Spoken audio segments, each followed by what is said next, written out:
It's Boxing King Media in association with Box Raw. Pleased to be joined by Dave Coldwell. How are you, mate? I'm very good, mate. How are you? Yeah, good. Smile on your face. We're next to Hopey Price, who's going to be fighting on Saturday night as well. How's the journey been so far? Good year? Very good. I love a Hopey Price fight week because he's the most laid back, stress-free person that I think I've ever worked with. So yeah, it's quite an enjoyable experience. You work with some big names: Tony Bellew, Derek Chisora. The stress levels, you're saying he's chilled out. He was a bit more spiteful on stage today, if I'm being honest. Yeah, he's just having a laugh at it. You know, he's at ease. He's at ease. This is what he does. This is what he looked forward to. I think he enjoyed being up on the top table. You know, fights have got a little bit of jeopardy in them now. So you're going to start seeing the best of Hopey Price, really. He's gone up in weight as well. And again, when we're looking at fighters that go up in weight, I mean, Tony Bellew, you've worked with him. What kind of advice has you given him as well when it comes to weight gain and loss? And well, you just got to look at him. He's just under 6 foot. 6 foot as a super bantamweight was like very, very tall, extremely tall. Still big for featherweight. He's 23 now, just 23, and it's just a case of where my plans are next year. That's when he's going to be let off the leash for major titles. This year it's about fighting, good development fights against fighters that have been there, maybe just slightly past it, or been there recently, just like James Beaches. He's just fought for the British and Commonwealth featherweight titles. So we want to be in against those kind of opponents, so we can get that experience, have that experience of being in them fighters at that level, and then next year going for the big titles, and I'll let him off the leash. So in a year's time, the question is, would he be able to make super bantamweight? No, he wouldn't. His last couple of fights, he's made the weight fine, but when you're on the pads with him, you just feel a little bit different on, after he's refueled in the changing rooms.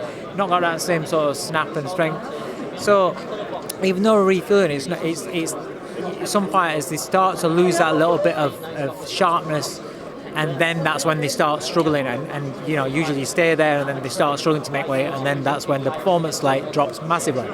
There's no need to do that with him because he's not going to be in the big title fights for another year anyway. So is there any point in carrying on making a weight that he's not going to be able to make in a year's time when he's in those fights? No. So instead, he's comfortably going to be at featherweight, and he'll continue to grow, develop, thicken out as he's progressing into being a man, and so the timing will be right for that anyway. I don't stalk you on Twitter or anything, but you come up on my feed now and again.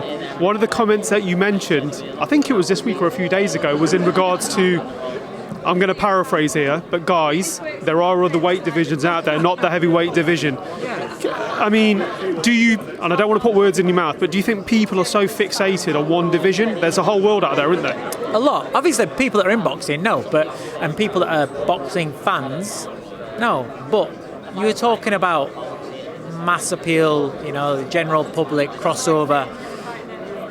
Yes, they look at the heavyweight division and they think that is boxing, or that is the sort of indication of the health of the sport. But it's not. It's just one division, and you're talking about a group, a small group of fighters in the whole of the sport. Is it the equivalent of when people think that, and again, when Americans think that there's only London in England and there's other cities? Yeah, very much so. That's a decent analogy, really. There's a lot more to it, and I just feel as though I get a little bit frustrated when the division's not happening. It's not happening at the moment, and it's frustrating, and I've said that before. But I get a bit pissed off when people just think that that's the sport and they tarnish the whole sport. No, there's some great fights happening. There's some great fights that are being made. There's, and the better fights anyway. I love the sport, and it just pisses me off how people run the sport down when there's actually a lot of good. Just focus more on the good stuff. All the shit, don't give it any attention. That's it. Let them sort itself out, and talk about it when it happens, and then it's great, and then it is fantastic, and then they are huge mega fights.